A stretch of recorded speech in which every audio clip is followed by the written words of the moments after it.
program. The Cyber Patriot program is basically an educational program that is, the idea is to teach cybersecurity from elementary school all the way up to senior citizens. And the way that I heard this described best was a friend of mine. I was helping Southwest Baptist University up in Bolivar do an ethical hacking course, and the gentleman that I was working with there, the way he described it is like my parents' age group, your age group, are what would be considered digital exiles. You didn't grow up with technology, like as far as computers and smartphones and all that stuff, and now you've just been tossed into it and you're trying to learn it. Whereas me, I'm more of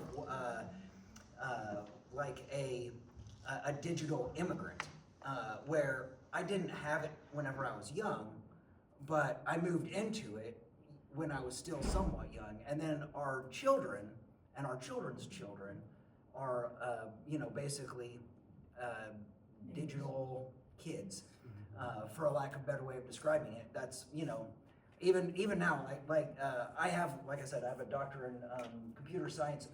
There's stuff my kids do on the phone. I'm like, how did you do that? Where's that sitting at? And so it's just crazy to see like how much technology has influenced us over the course of the last 30 or 40 years. So anyhow, quick agenda. I'm going to just do a quick introduction to cybersecurity, talk about password management, some common internet threats, internet scams and fraud, social media safety, and lastly, kids and the internet. The kids and the internet is kind of going to be spread throughout. A lot of the stuff that we're going to be talking about really applies to everyone, and it's not just for adults, but I wanted to dedicate a little bit specifically to kids and the internet because they are a prime target for things, specifically like in the way of cyberbullying and trying to groom them for human trafficking and things like that. So real quick, a little bit about me. I was in the Army for 10 years from 01 till 2011, worked on the Apache Longbow helicopter as an electrical technician, and after that, so I ended up messing up my shoulder during 2 of my 3 deployments and was medically discharged. Well, during that time, so the next bullet there is I have worked in cybersecurity officially since 2011. Prior to that, at about 2007, my role in the Army was a database administrator for the logbook system that we used. And as part of that, I was looking at the electronic technical manuals, and I found a problem in one of the technical manuals from the manufacturer, and I had put in request after request to get it fixed. Well, I realized, hey, there's just this little database that's sitting on there. I'm going to look to see if I can just make the change in the database. So I go to open it, and I'm like, oh, well, there's a password on it. I'll just try admin. And boom, I'm in the database. And so I was like, why in the world would they put a database on there and leave it insecure? Because something like that, in the wrong hands, someone could steal all kinds of trade secrets and things like that. So I informed the company that made the manual. I was like, hey, just FYI, I fixed your manual, 1, you're welcome. And 2, you didn't protect it very well. I was just trying to fix it and discovered this. And so it was about that time that I realized, hey, I kind of have a knack for this. Maybe this is a career field that I should transition into whenever I get out of the military. So yeah, since 2011, I've been officially working in the cybersecurity capacity and have worked in Department of Defense contracting, financial and insurance industry. So I have industrial robotics and industrial Internet of Things, which is just fancy words for automation and building automation. And most recently, I've been working in healthcare to protect MRI devices, CT scanners, X-rays, stuff like that, stuff that can cause harm to patients, as well as protecting personal And then completed my Doctorate of Computer Science in 2018 with a cybersecurity concentration. I've been married for 23 years to my wife, Ashley. We have 6 kids, ranging from 22 down to 13, and we have a daughter-in-law and a granddaughter as well. And we're active members over in Hollister at Real Life Church, and as a family, we enjoy things like hiking, running, and just hanging out together. So now, what you really came for. Intro to cybersecurity. So the first question is, why is it important for everyone to learn about cybersecurity? Well, these are some older statistics, but like in 2018, there were 14.4 million victims of identity fraud. It's important to note that the internet scammers do disproportionately target older Americans, since they are perceived as being wealthier and more trusting and less likely to report fraud. And additionally, there's just that learning curve when it comes to technology. And we're going to talk about this in a little bit more depth about like some of the scams and some of the things that I've seen and what you can look for. So, a quick definition of cybersecurity is that it's the protection of internet-connected systems, including hardware, which would be like your computers, software, and data from cyber attacks. So software, Excel, things like that. And then ultimately the data, right? The data is what's the important part to attackers. They want to steal that data and use that data and sell that data. And if you realized, like, on the dark web, they have treasure troves of social security numbers, addresses, basically everything that you need to try to effectively steal someone's identity. And it's not expensive. These hackers will steal the information and then sell it on the dark web for like 18 cents a record or something like that. It's very, very cheap. But they've monetized it in such a way where they're, when you're selling 1 million records at 18 cents a record, you're still coming out pretty good financially if you're the bad guy. So it's really like an underground industry that they've effectively monetized. So a couple common myths around personally identifiable information, or PII. If you don't put your information online, you are safe. And then the second is, if you post something online, it's only shared with friends and family. So we all know that's not true, right? So like, for instance, if you do not put your information online, you are safe from intrusions. There are websites out there where you can look up information of people. There's one in particular that's free. It's called truepeoplesearch.com. This doesn't provide you with like someone's social security number, but you can go on there and look up, like type in someone's name, and then it'll give you a list of addresses where they've lived, their most recent address, and depending on like what information this True People Search website was able to find, you can even get like their actual birth date. And that True People Search is a legitimate website. It's not one that is like a scammer's website. Now, in saying that, you can go onto these websites and request that your information be deleted. Because it's not like, 20 or 30 years ago when we had phone books. We actually, funny story, just received a phone book in the mail, and it was almost comical how small it was now compared to 30 years ago when it was a big old thick thing. We got it and I was like, what is that? And I'm like, oh, that's a phone book, that's tiny now. That's right. But it was different than where you didn't have the ability to effectively look at like people from different countries and find information on them. Now we live in a different age where there was really no more boundaries, and so it's important that we recognize the value in removing that information when we can. I've already removed mine. If you got, I guess during the Q&A we can talk about it a little bit more, but On all of those people search websites, by law, they are required to give you the ability to request that your information is deleted. And it cannot be put back on there then, or else they're in violation. So, so yeah, personally identifiable information is any data that could potentially be used to identify a specific person. And some of that information can include first names, last names, social security number, driver's license number, passport number, credit card number, security question answers, passwords, fingerprints, medical information, or health insurance information. So all of this stuff, you know, whenever we like do online, if you do online banking or anything like that, it's all that information is being controlled by someone.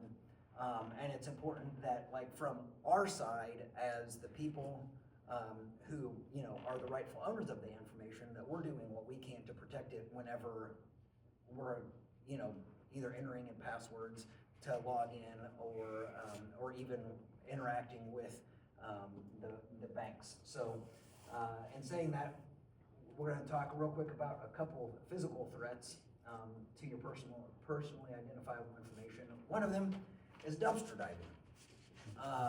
It sounds stupid, but it's something that is very effective.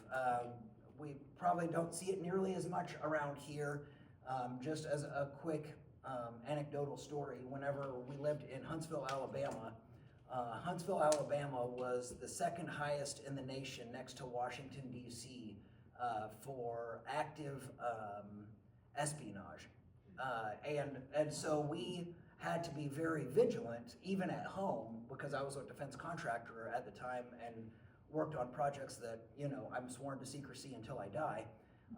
And we had to make sure that we shredded everything. And some of the stuff, shredding it wasn't good enough. Some of it we had to go and incinerate it. So it's important, like, you know, sensitive documents, you don't just crinkle them up and toss it in the trash can, because scammers look for that kind of stuff, and are actively looking to, you know, be able to say, oh, look here, I found this bank statement for Jeff. Let's see. Okay, well, it's got his account number on here and his routing number. Oh, now I have his address. So I could just go into the bank and, you know, try to impersonate him and get access to his bank account. And then one that is more relevant with the use of technology is shoulder surfing. And again, you don't really have to worry about this in your house. But like if you're ever out in public doing something, or like at the library using a computer, you want to make sure that there's not anyone like kind of lingering behind you whenever you enter in your password, because people can, like, if I'm entering in my password right here and someone is standing there, they can see what my keystrokes are, and typically my username is going to be visible on the keyboard as well. So that's just another physical threat. So as far as being able to effectively protect our PII, it's important that we review the privacy settings, not only on our social media accounts, but also like your email and stuff like that, because a lot of those, you know, there's a certain amount of information that they say is public. And so it's important to make sure that you review those privacy settings and don't allow them to have any information that you don't want them to have. And it's the same like with your computer. Like whenever you're going through the setup of your computer, oftentimes, like I'll use Windows 10 as the example. I installed Windows 10, and the last thing that it prompts you for is your privacy settings. And by default, they turn everything on because they want to get as much information from you as they can. Because ultimately, we are the product. So it's important, you know, to turn off all of those privacy settings so that way they can't collect data on where you're using your device, or you know, what you're looking at and all of that stuff. Because, like, for instance, has anyone ever been like, I'm just going to say, I'll use cheesecake as my example. I love cheesecake. And I'm gonna say cheesecake probably 10 times in the next minute or so because cheesecake is so good. But the more that I say cheesecake, even though our smart devices aren't listening, they are listening, and cheesecake is going to start popping up in all of my little banner ads because they take this stuff and they want to make sure that they can sell us the cheesecake. And so it seems like very, I mean, like sometimes you're like, how in the world, I was talking about this and now all of a sudden it's popping up on my phone, right? But it's important to recognize that the devices, even though they're not listening, are actually listening, and that information is being sent back to Google or Facebook or whoever, and then they use that to target ads to try to get you to buy things. Or even like if you search things on Amazon, you know, the next time you log into your email, you're gonna have 1,000 ads pop up for this brand new electronic notebook or whatever it is that you were looking at on Amazon. So it's important from like the privacy perspective, and I know that's not specifically PII, but just from the privacy perspective in general, to understand the settings and disable as much as you can. Obviously, you know, they're going to collect some amount of information, but doing what we can to disable them from being able to gather stuff. Also, be careful what you share online. So for instance, we adopted our youngest daughter, we adopted from Bogota, Colombia.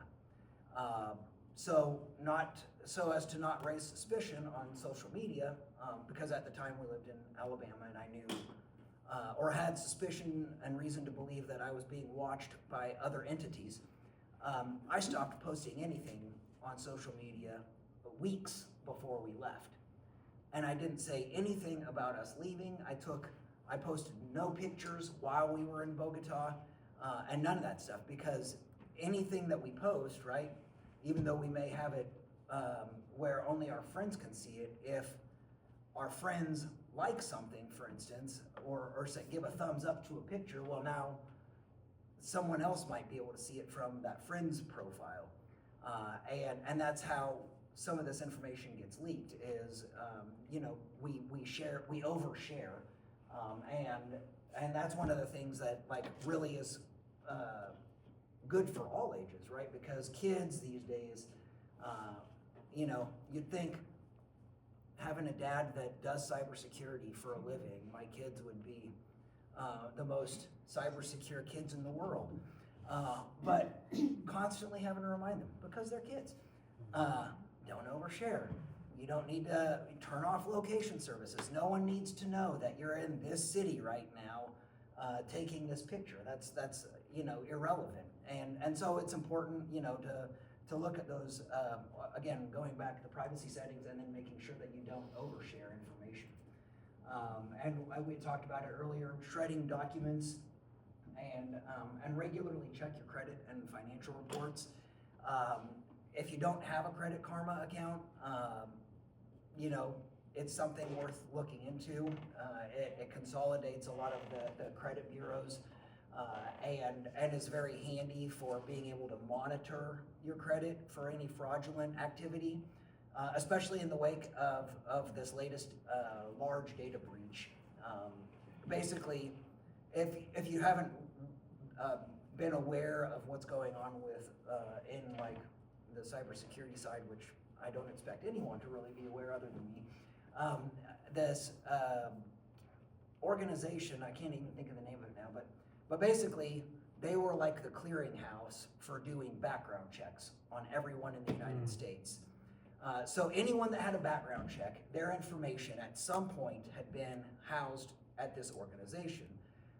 This organization got breached, and they said basically the records of every American that has ever had a background check has been compromised. And so it's important that you keep up with monitoring your credit, because stuff like that, like I went and I checked and they had addresses that I never listed. And I was like, that's kind of troubling. But so it's important to realize, you know, the importance of keeping up with your credit in that regard, because you don't want people opening loans in your name and stuff like that. And just as another quick side story, when we were moving from Bettendorf, the real estate agent from Iowa, or the guy that bought the house, called me and he was like, "Hey, did you have a second mortgage on your house?" I'm like, "No." He's like, "They flagged one." And I was like, I'm checking, scrolling through my credit. I'm like, what in the world's going on? And there was no second mortgage. Well, so ultimately someone tried to open a second mortgage against our house at some point and it failed. But they had, done some sort of, or attempted document forgery to be able to get money out of the property that wasn't rightfully theirs. And thankfully the title company caught it. But stuff like that, right? It happens. And it can happen to anyone, and so it's important to realize that stuff does happen. And then use the computer's antivirus software. Antivirus has gotten a lot better over the years than what it used to be, and we'll talk a little bit more about that later. And make sure that whenever you're done working online, if you log on to your bank, make sure that you log out, because basically, there's stuff whenever you log in, it sends a really ridiculously long set of characters that it will verify back and forth that you're active still. And so if you don't log out, it's going to continue to check. And there's a type of attack where someone could intercept that and then use that to keep the session alive afterwards. But if you log out, even if they have that it's called a token, even if they have that, they won't be able to continue a session as soon as you've logged out.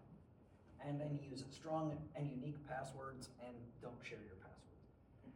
And we're going to talk more about those as well. So mobile devices, over 70% of online fraud is accomplished through mobile platforms, and 80% of mobile fraud is accomplished through mobile applications instead of the web browser. And I had added in here that scammers also use, it's called smishing, which is SMS phishing or text message phishing, to try to trick the recipient to click a link sent via text. And we'll talk more about that here in a little bit as well. And then also with smart devices, right? Everyone is pushing for smart thermostats and smart garage doors and smart security systems on your house, all of that stuff, right?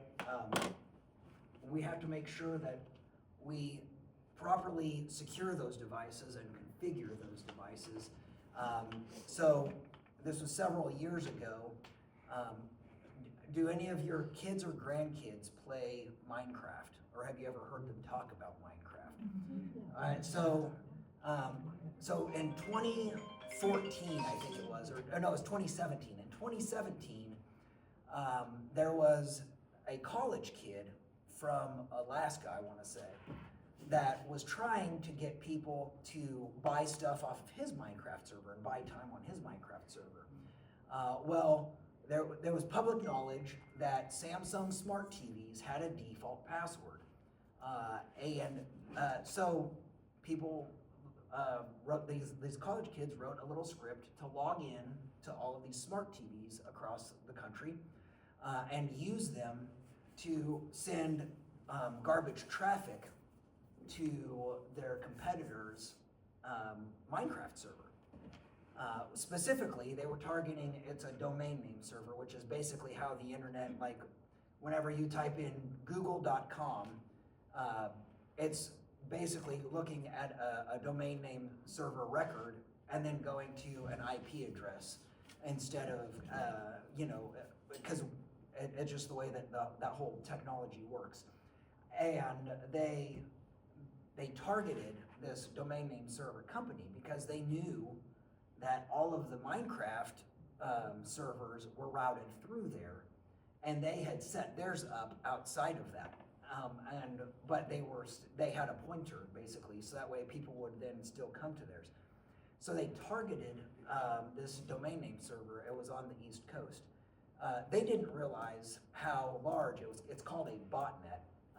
So they had these scripts that took over all these smart TVs, and it was a botnet is basically like a robot network, if you will, and they sent all of this garbage message, all of these garbage messages to this domain name server on the East Coast, and did not realize the volume of traffic. And they were sending, at the time, it set a record for how much traffic they sent, but it took out the internet from basically Virginia down to Florida for something like 8 hours.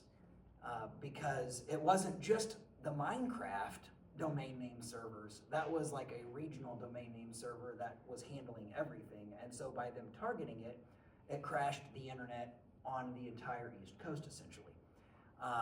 And ultimately, they were arrested and put in jail because of wanting to make a few extra bucks on their Minecraft server. And they didn't realize how large it would get. But I say all that to say, like, when you have the ability to change passwords on stuff like this, you need to make sure that you do. And, you know, we also the same with updates, right? Our smartphones seem to get updates more frequently than they used to. Generally, you're looking at updates probably every 3 months on smartphones. But anytime that, like, for instance, if I log in to our home security system, I always check, is there an update? If there's an update, I download it and install it. So it's just important to make sure that you keep everything up to date, because generally the updates are to plug a security flaw that exists in the software. Not always, sometimes it's just a feature upgrade, but generally speaking, they found a flaw and they're fixing it because they understand the responsibility that they hold. Also, disconnect it when you're not using it. Again, with smart devices, that's a little bit, I wouldn't say more difficult, but a little bit unreasonable whenever you're at home. But I would say, like, if you ever go out of town, for instance, if you have like a security system or whatever, you can keep that running, but disable everything else that you don't need running, because ultimately all of that stuff, you know, can be easily compromised if someone, you know, were able to get into the network. And be careful about the smart device apps that you install. So the most recent example that I can think of is digital picture frames. There are some digital picture frames that I trust and some that I don't. A person close to me purchased a digital picture frame from Amazon, thinking that it was comparable to, I can't think of the kind that we have in our house, but it was straight from China. And the app that you downloaded to manage it and upload pictures to it was also from China, which meant that all of your pictures and personal information and everything that had to do with that picture frame and that app was all going to China. And so it's important from the perspective of knowing where your data is going, right? You don't want to just install anything because that can ultimately get you in trouble. And you want to make sure that it's from a legitimate source. Not saying that there's anything necessarily wrong with that company, but without having, you know, done any research on it, I'm very skeptical on why they would want to hold all of my photos on their servers in China.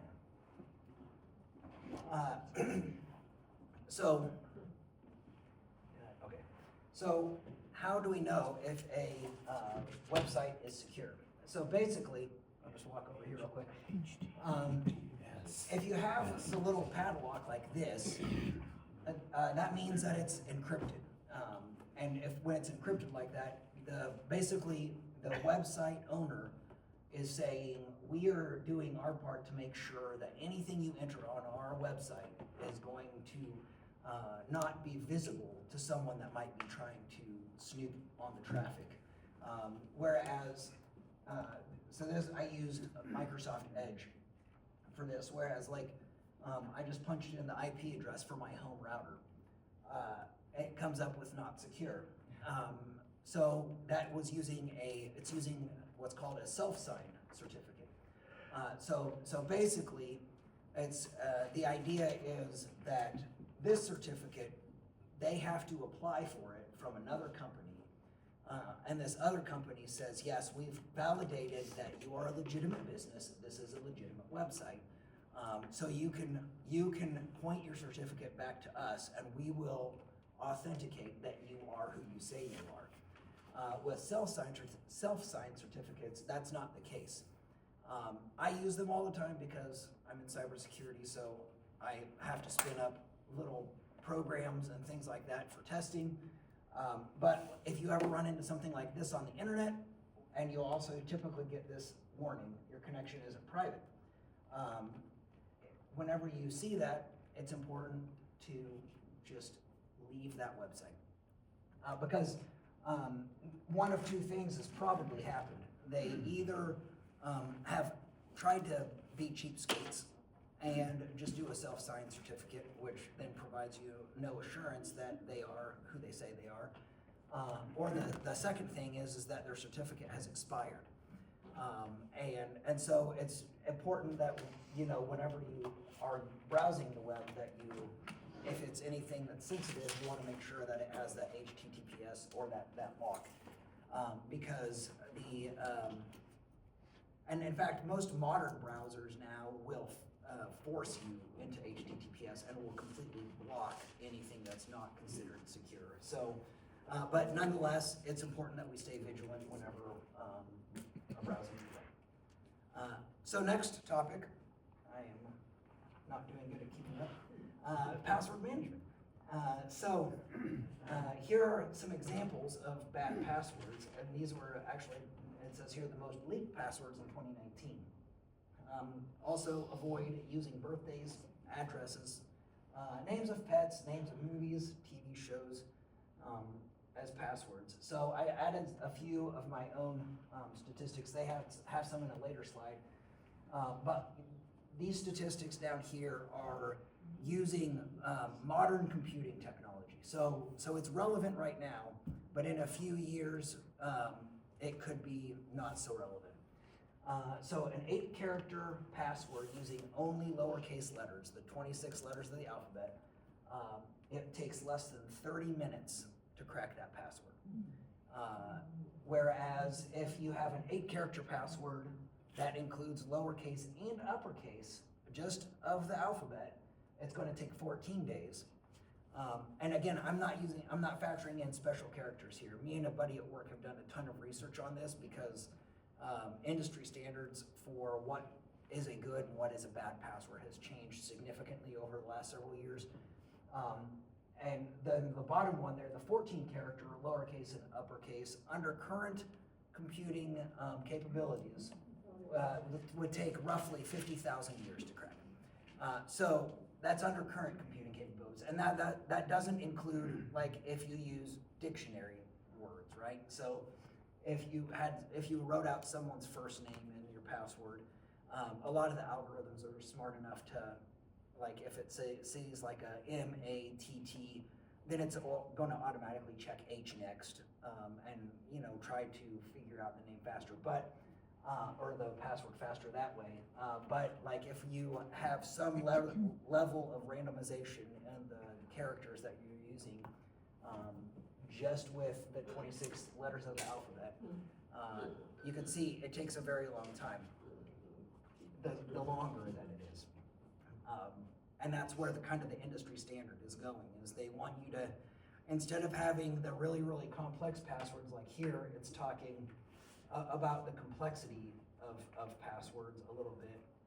And the recommendation is, they say here 10 characters, but the most recent guidance from the National Institute of Standards and Technology, or NIST, they say you should just have a passphrase instead of like a password, a passphrase, and it should be that you should have it be anywhere from like I think it's 14 characters up to 64 characters.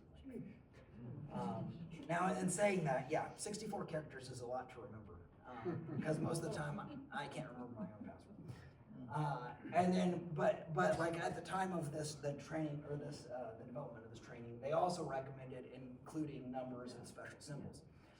And you'll see that at a lot of websites, right? Where you're going to log in or set up an account, and it says, oh, you have to have, it needs to be this long, and you need to have at least one capital letter and one lowercase and one number and one special character, and it can't be these special characters. Well, those are the special characters I want to use. You know, all of these awesome requirements that make our lives much more challenging when dealing with passwords. Which, just as a quick humor, this is my favorite password joke of all time. The other day, I got notice from my bank that my password had expired, so I went to change it, and I put in beef stew 1, but it kept on rejecting the password. And after a few times of rejecting it, I realized it was rejecting it because it wasn't stroganoff.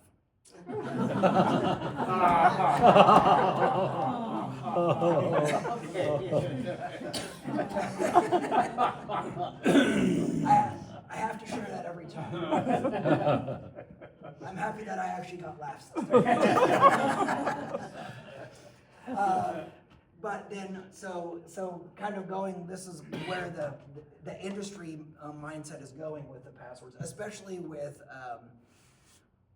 some of the technology has changed where they call them GPUs. It's basically video cards is what they are.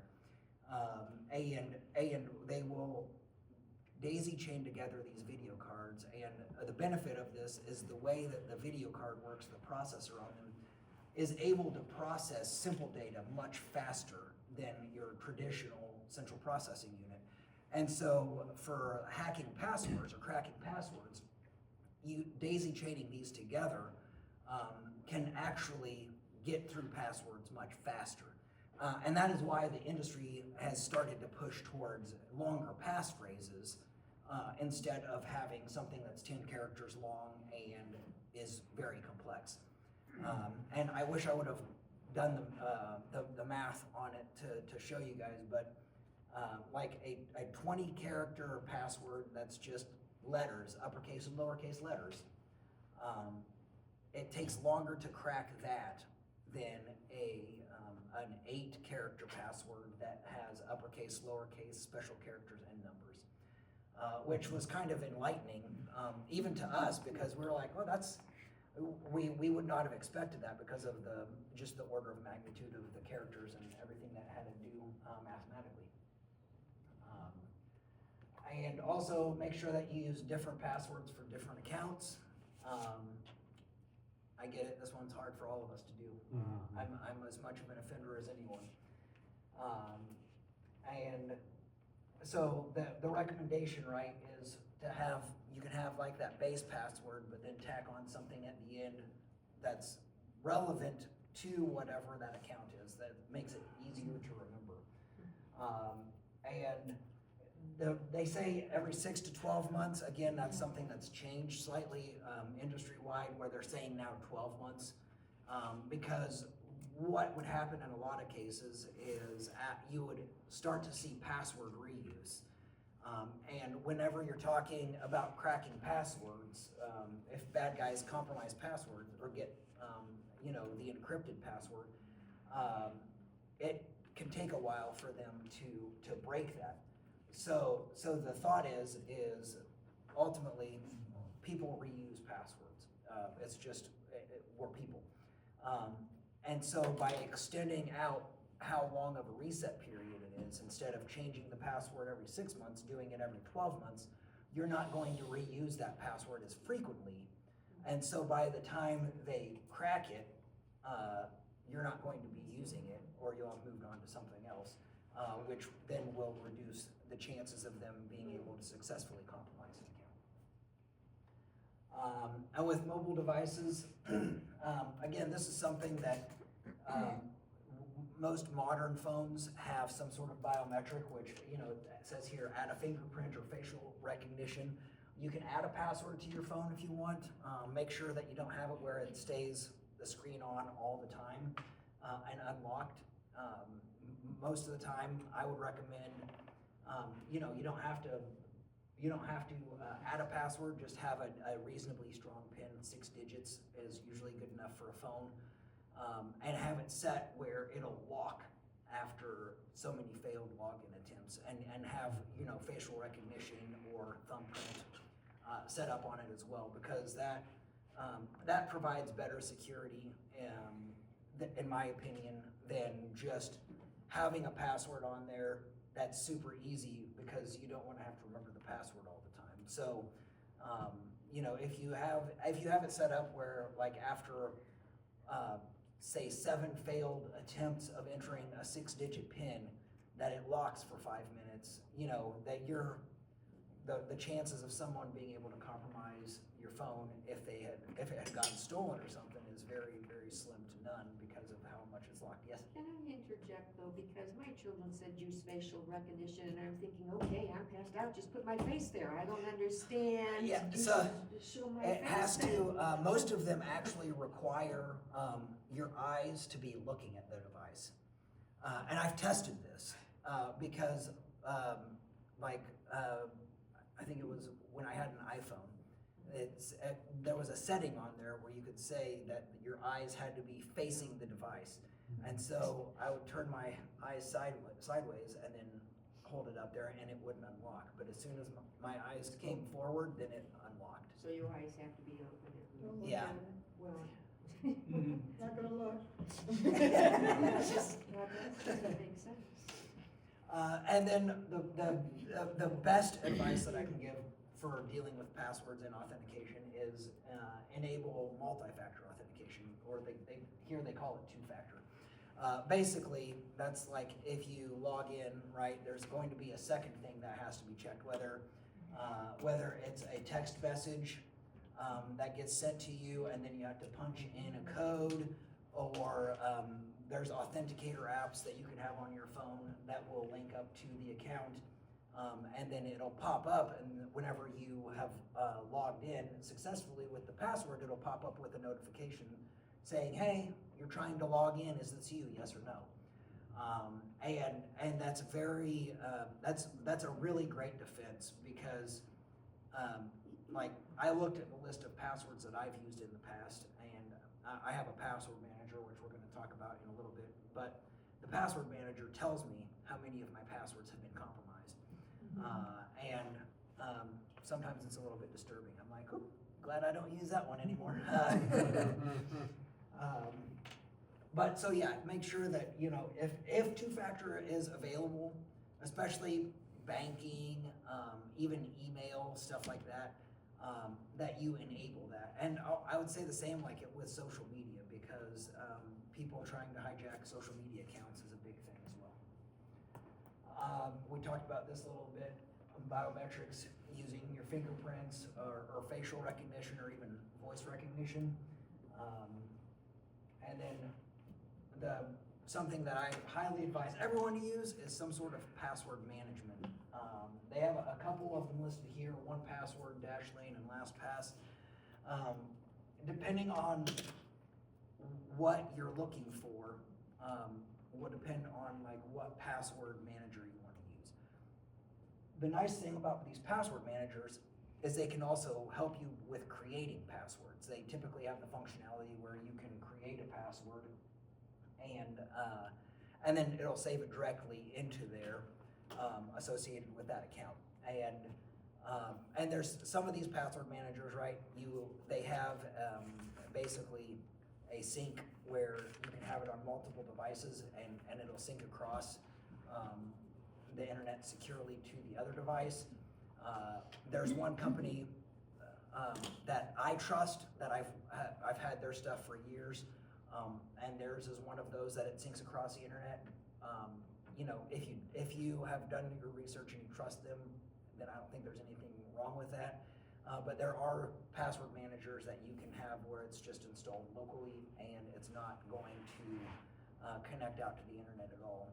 The downside with that is that if you have multiple devices, then you have to take that vault of passwords and physically move it from one device to the other device to be able to make sure that your passwords are synced. So, yes.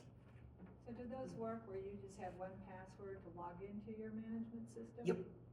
And to me, that seems like a security risk, because they only have to get one password and they get all of them. Well, I mean, yes, that is true. Typically, like my recommendation with that is like my password manager, my login password it's completely variant from any other password that I use, and it is excessively long, like to the point where I have to have it written down and, you know, stored somewhere, so that way whenever I get logged out, I can remember what my password is. And a lot of them do also have like the ability to use biometrics to unlock them now, because they recognize that we still fall into the trap of not having a strong enough password to protect our passwords. So that is a good point. And yeah, if the biometrics is available, like that's one of the things you probably want to check with a password manager to make sure that there is some sort of biometric protection as well. What about on the website like Firefox, where it allows you to lock in your own password? Do you recommend doing that? I don't. I mean, it's one of those where some people say it's fine, other people are like, no, you should use a separate password manager. The only reason I don't is like a lot of those web browsers will have vulnerabilities that get found within the web browser, and my biggest concern is if there's like here recently there was a vulnerability in a web browser where you didn't even have to connect to the internet. If the process was running, someone could connect back to your web browser without you ever knowing, because of the type of vulnerability that it was. So, and it's a fairly new web browser. I'm probably the only person in the room that would have used it because I was experimenting. But like Firefox, I know that if you do save it, it saves it locally on your computer. But I would my only caution with that is if there's like a vulnerability on Firefox where, you know, there's a remote code execution or something like that where someone could connect, they could still potentially steal your passwords out of Firefox that way. So that's just a thought. My computer keeps asking me if they want me to save, if they want me to save that, they'll save it for me. And I never know if I should say yes or no. Yeah, that's where I think the password manager is a better solution. And most of them have like the ability to integrate with the web browsers. And that's a much safer way than just saving it directly to the web browser. Do they charge for those? Nope. Only free? Yep. So can I use it if it's something that I think isn't a security risk? For the saving the password? Yeah.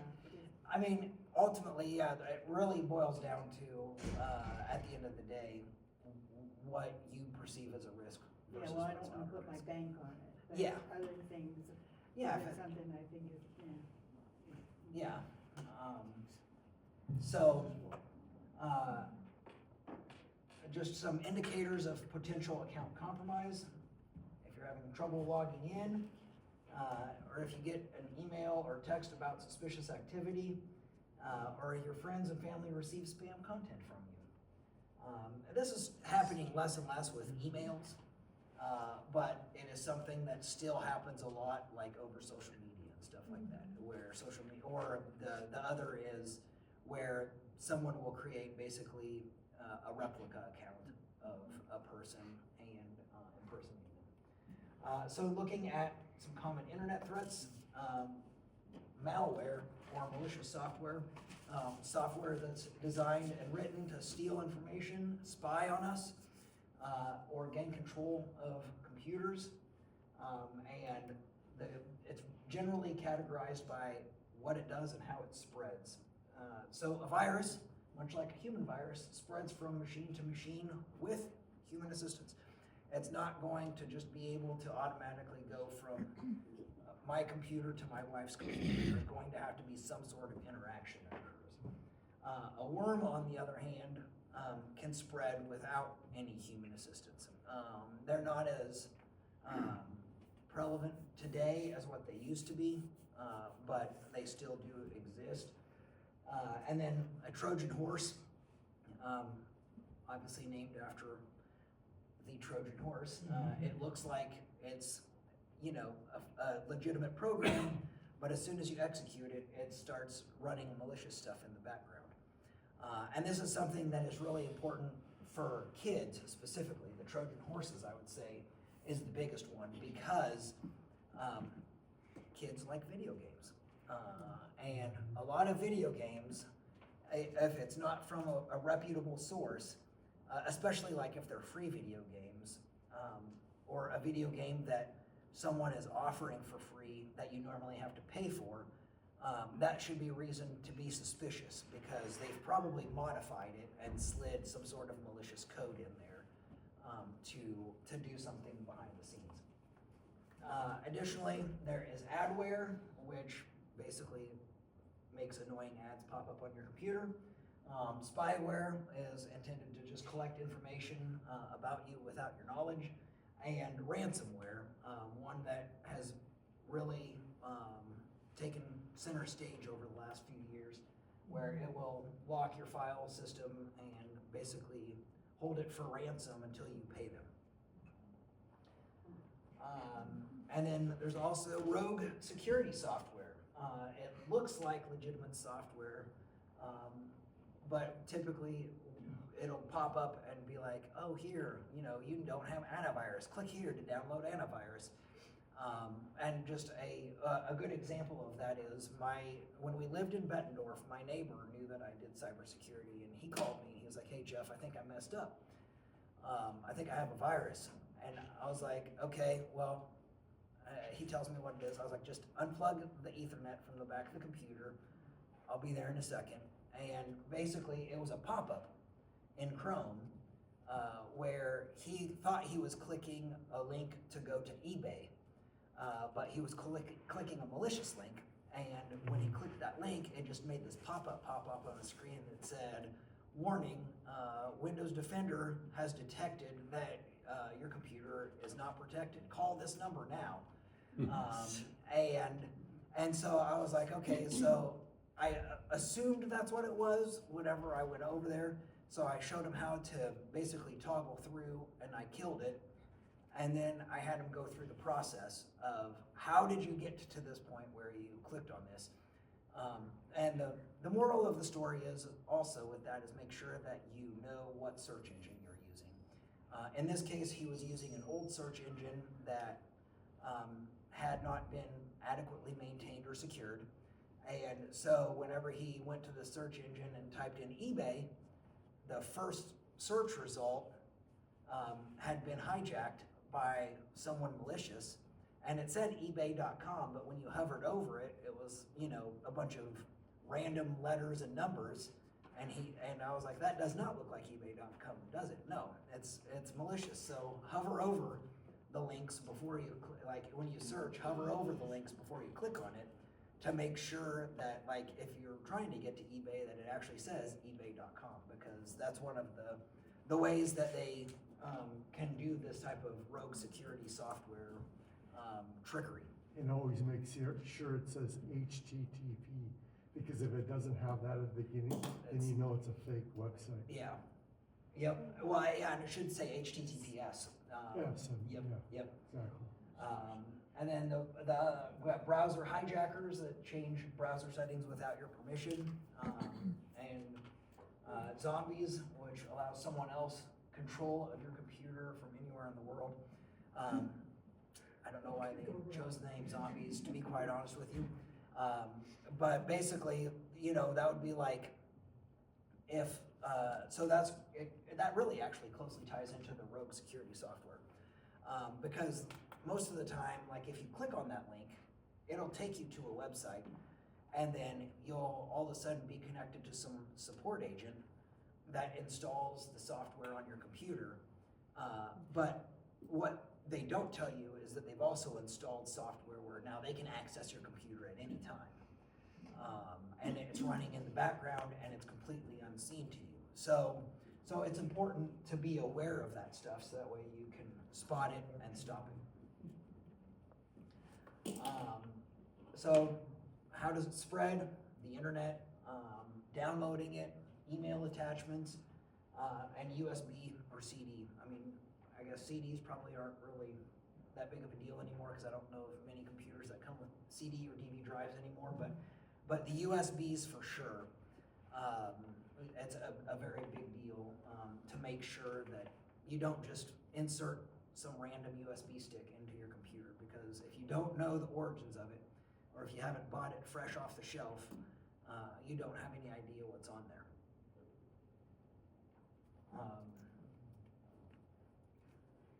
So talking a little bit more about social engineering, there's phishing, spear phishing, vishing, and smishing. That's so many words. Lots of fun names. So phishing, you know, with phishing emails, we've probably all seen phishing emails, right? Where you'll get an email from someone that says, probably the one that everyone is most aware of is the Nigerian prince, right? What really makes me sad is there's probably some Nigerian prince out there that wants to give his money to someone and now no one believes him. No. Yeah. But anyhow, that's one of them that comes to mind. So just looking at this real quick, okay, I got the laser pointer. Whenever we are looking at phishing emails, we should first look at the from in the email, right? It may be a fake sender. In this case, you can look at this and just like by looking at it, an email like that should definitely raise suspicion. The next is, like in this case, the subject line, we have an exclamation point and then improperly spelled words like iBank, and then you don't have official capitalized, just, you know, stuff that isn't quite right there, as well as spelling errors. Oftentimes there's going to be spelling errors elsewhere, or images that maybe aren't current to that company. And it may be sent to a lot of recipients. If it's sent to a lot of recipients and it's an email, and you see email addresses of people that you have no idea who they are, that should be a red flag as well. One of the more sophisticated phishing emails that I've seen is one that someone did for Amazon. And they made it look very, very legitimate. And even when you hovered over the link, it said Amazon.com. But the difference was that they had a Cyrillic A instead of the regular, or you know, what we use as A. And the encoding that goes behind that from the computer side is completely different. So it was being redirected to a fake site to try to steal user credentials and stuff like that. So, you know, it's just important to really look at the details. And like oftentimes, just pointing down here to this URL, right, we see here another indicator would be that it's an HTTP, there's no HTTPS.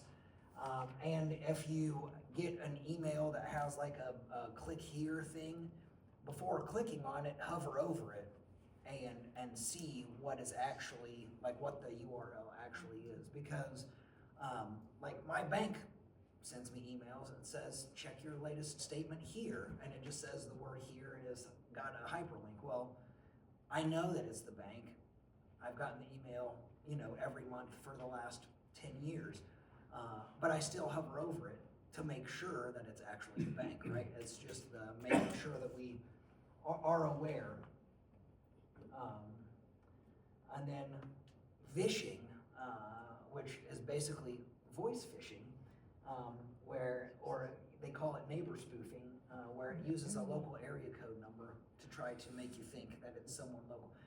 We're all very familiar with this, because we all probably get 15 calls a day from some robot that is, not actually trying to, just basically trying to see if anyone's going to pick up so they can keep on pestering you over and over and over. And then smishing. So smishing, this is one that is really, really relevant, especially more so now than it was a few years ago, and it's something that's very important, especially when talking with our kids as well, is getting those text messages, because some of them are very convincing. I wish they had the one on here for UPS, because I get the UPS one about where, oh, we couldn't deliver this package, right? And they word these things in such a way to try to cause a sense of urgency in you, the recipient, so that way you'll just instinctively click. And that's when the problems start, right? Because kind of going back to what we were talking about malware or malicious software, this, by simply clicking that link, that's enough user interaction sometimes to initiate the chain effect of getting malware on your smart device or on your computer, just by clicking, because that click is an action taken by you, the user. And then, yeah, you can, if you get these spam messages, you can either text that number, 7726, or you can always just delete it and then block it as well. I would recommend doing both, just so that way it helps the mobile carrier do a better job of catching that stuff, but then also I would like to think that eventually they'll run out of numbers that they can use to try to scam us all. So avoiding some common internet threats, antivirus software. We need to make sure that we have antivirus software on our computers. I don't know if you use Mac or Windows, or maybe some of you like to live on the wild side and use Linux like I do. My son does. It's important to have antivirus software. For like Windows, Microsoft Defender, which is like basically the built-in antivirus, is actually very good. It's good enough where I don't recommend, or I don't suggest to people to go and buy an additional antivirus software. It has improved a lot over the years, and it actually has the capabilities, like in the newer versions of Windows, where you can turn on a setting for ransomware as well, where it will block ransomware before it's able to do any damage. So if you have Windows, Windows Defender or Microsoft Defender is a viable option. And for Mac, I mean, it depends. I mean, there are these free options like Avast, Bitdefender free, and AVG free. They also they don't have it listed on here. It's my personal recommendation, just because I've used it, and I installed it on my parents' computer, so that way I could help manage it for them. Sophos, and you have the ability to manage it remotely if you have someone that you want to help you with it. Sophos is a great option. They have a home version that's free as well. And then they have paid options like Norton, McAfee, and Avira. I don't recommend McAfee, just because it really uses a lot of your computer and makes it work extra hard all of the time instead of some of the time. Why does it say they're never use more than one? Because you can kind of get into this, where they fight each other, essentially.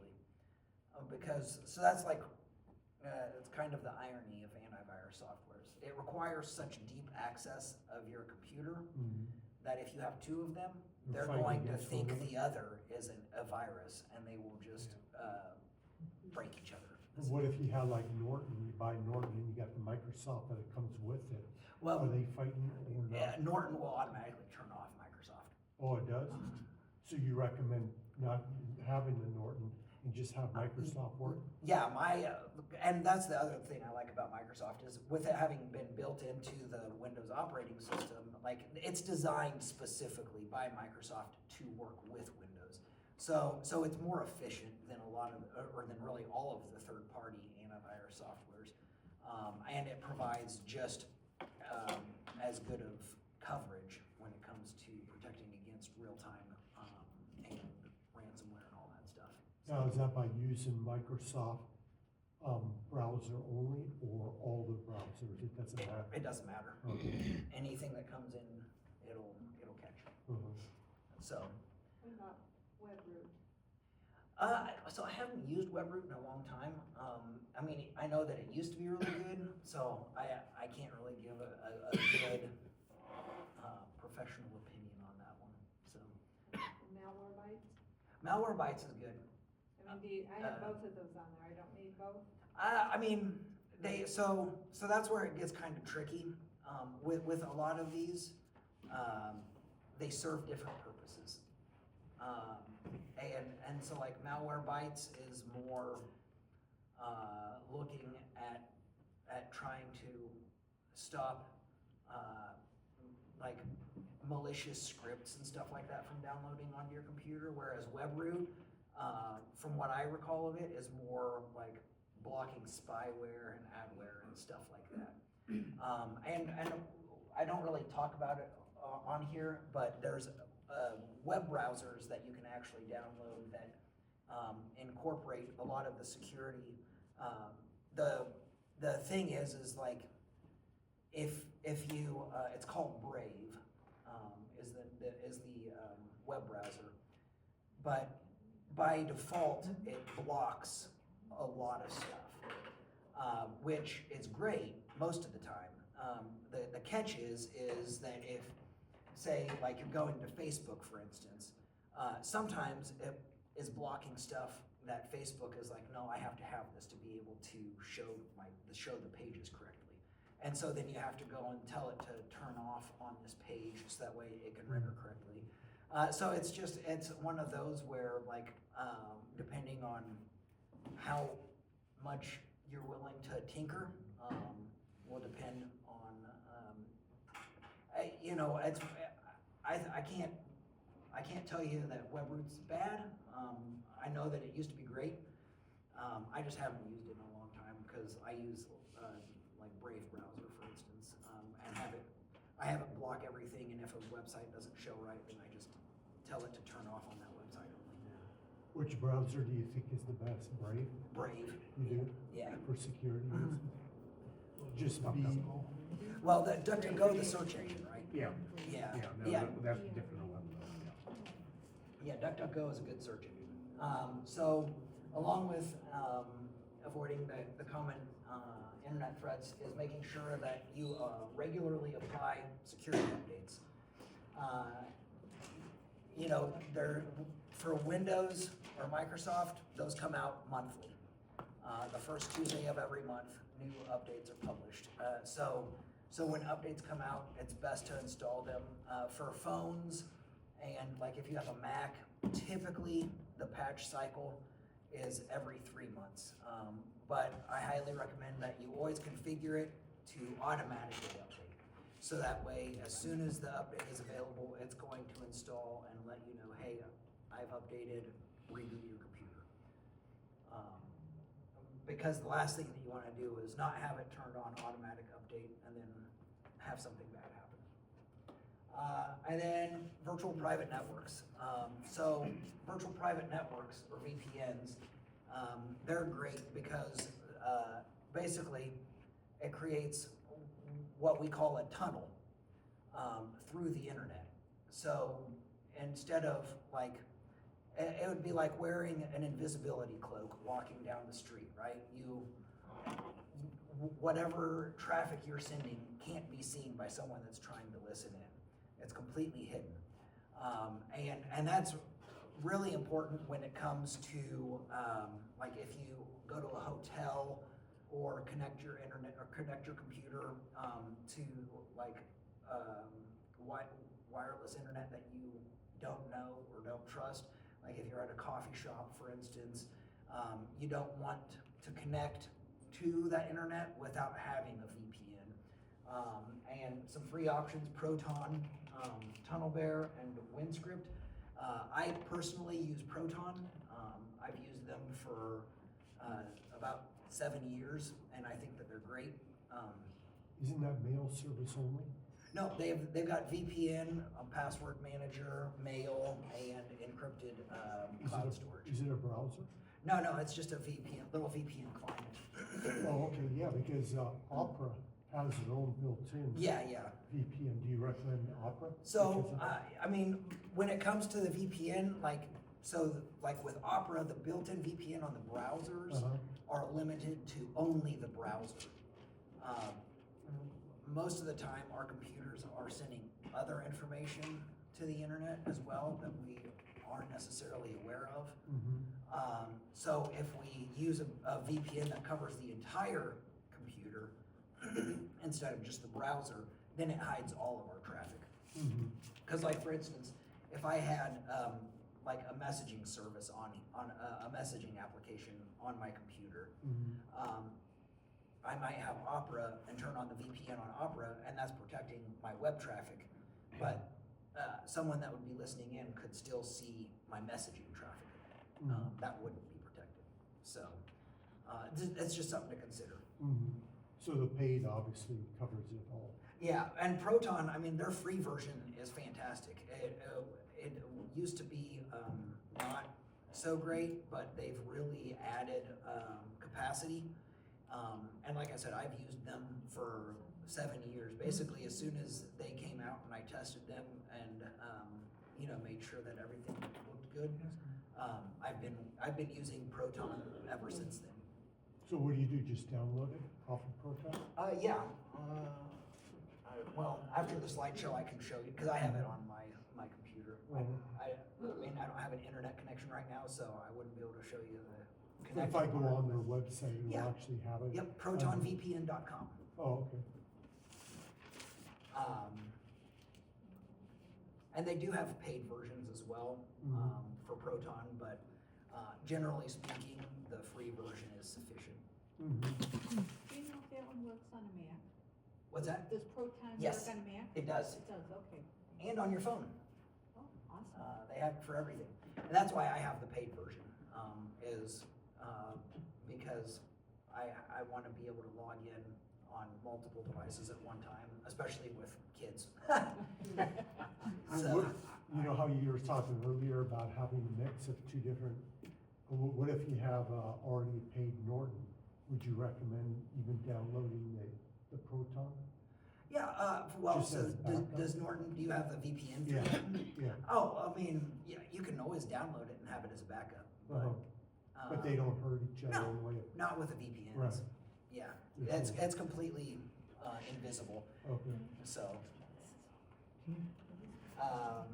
So yeah, kind of talking about, we talked about it already with the public Wi-Fi. Don't do any banking or any sensitive work on public Wi-Fi, and if you absolutely have to, do it through a VPN. In fact, like just as an example, I had to fly through Chicago O'Hare in the middle of COVID. Which in the middle of COVID, it was fantastic because it was a ghost town. But I was sitting there at the terminal waiting for my flight to Denmark, and I was like, oh my goodness, we're delayed, I'm gonna be here forever. So I pull out my computer to do a little bit of work. Wasn't doing any, I was just doing, writing some code for some work that I was going to be doing when I was in Denmark. And all of a sudden I get a connection request for Bluetooth on my computer. I was like, well, who is close by around me that's trying to connect to my computer? And, you know, just like being aware in public situations, right? You want to make sure that that you don't just click on accept on anything, right? That was actually part of my super boring research for my doctorate was understanding prompt fatigue. So prompt fatigue is basically where we get the dialogue pop-ups saying, do you want to continue? Yes, no, whatever, or I agree, disagree, and our how quickly we just go into the automatic, just click yes. I just want to get to where I'm going, click yes, without adequately reading what we're being asked, what we are agreeing to.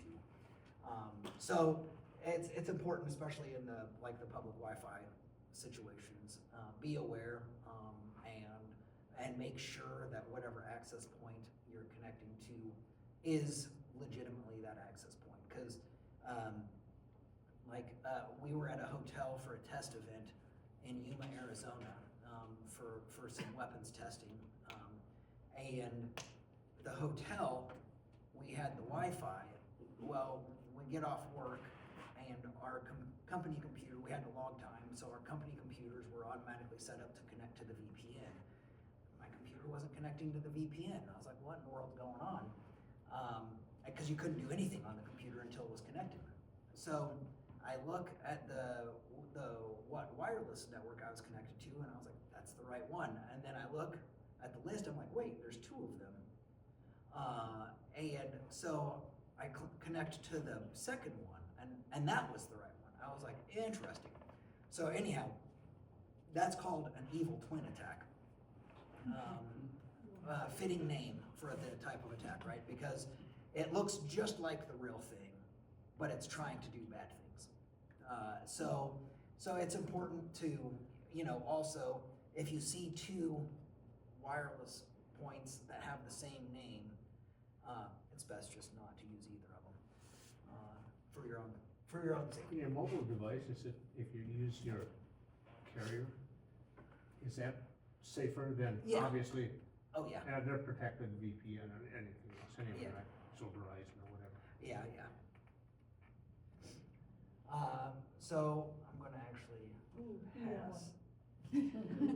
Yeah. Well, we'll just talk through this real quick. So you're browsing Facebook when an interesting article appears.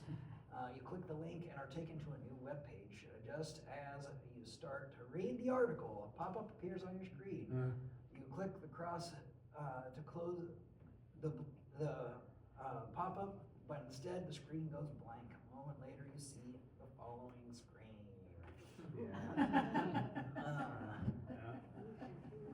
Now, that is a screen that no one wants to see, right? The wonderful ransomware screen. So this is one that we oftentimes think that it happens primarily to businesses, right?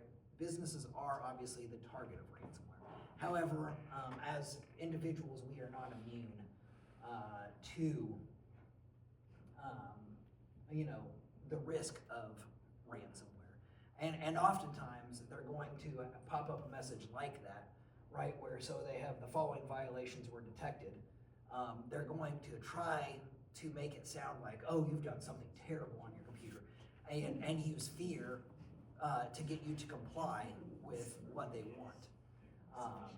But the important thing to remember there is not to. And the reason for that is if you comply once, they're going to come after you again and again and again. What if it locks you and you can't do anything to your computer? Well, What do you do? that's where we'll talk about it here in these slides in a little bit. So it can be very difficult to get rid of, and well, I shouldn't say it can be. It is very difficult to get rid of. It's important to make sure that you don't call or send an email and avoid contacting them directly. Don't pay. That's should never be the first instinct. And, you know, take your device to someone that you trust, that might be able to figure out what it is. Because sometimes it's not even ransomware. Sometimes, like I said, with my neighbor, it was just a pop-up. It wasn't even a real thing. It was just them trying to make him panic into clicking something.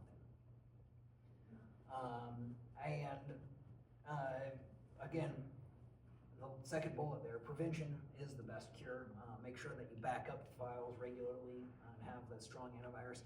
And again, going back, like if you have Windows, the Windows or Microsoft Defender now has the capability of detecting and blocking sites that are known to have ransomware or be distributors of ransomware. So that helps with preventing ransomware. But definitely, you know, back up the computer somewhat regularly, so that way you don't lose any important files. And always be cautious when clicking links. That's the absolute best piece of advice through all of this. Is be careful when clicking links, because they can be tricky.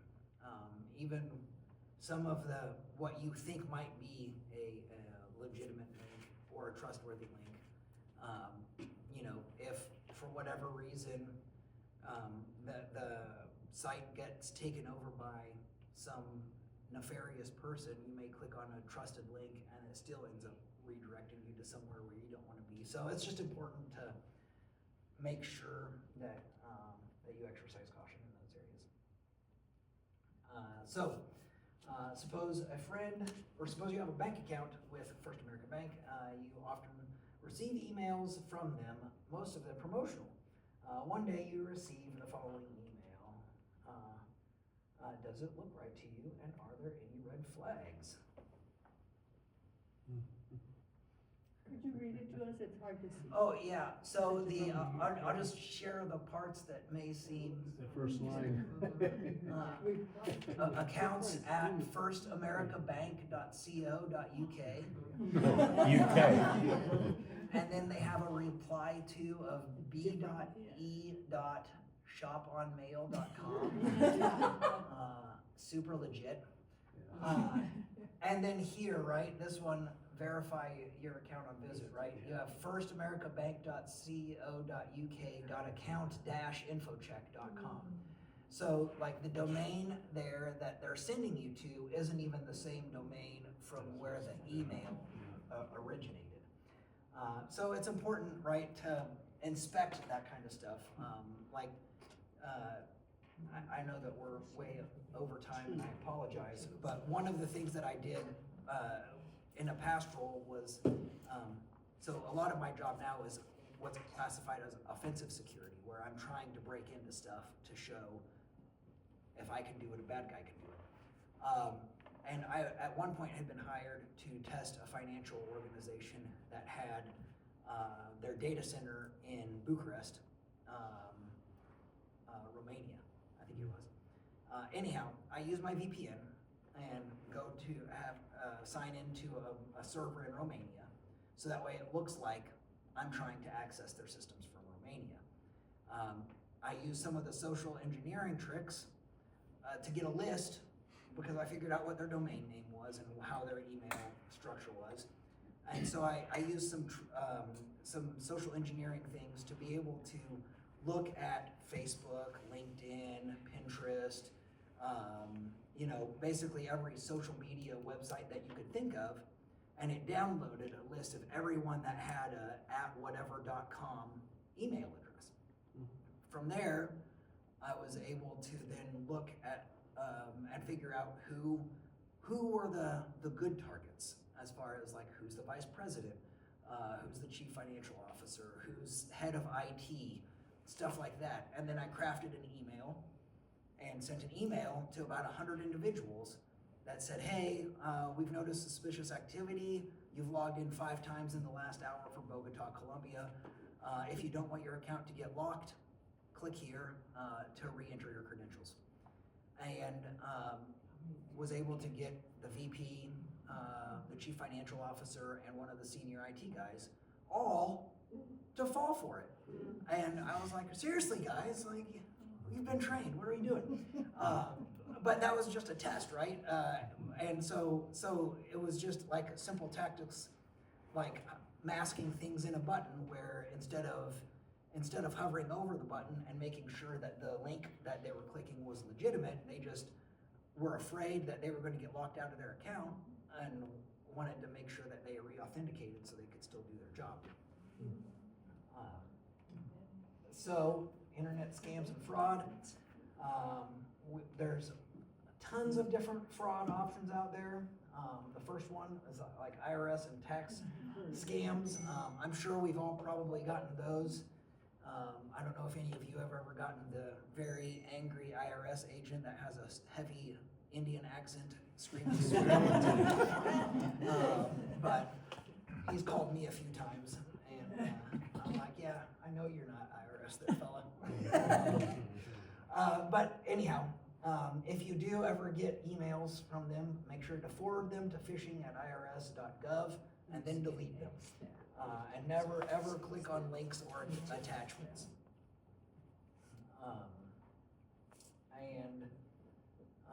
Yeah, and the important thing to remember there is like it's not just email scams that these guys do. They also do the phone scams and stuff like that. So, you're never going to get an email from the IRS or a phone call from the IRS where they're belligerent and screaming at you that you have to pay now or you're going to jail.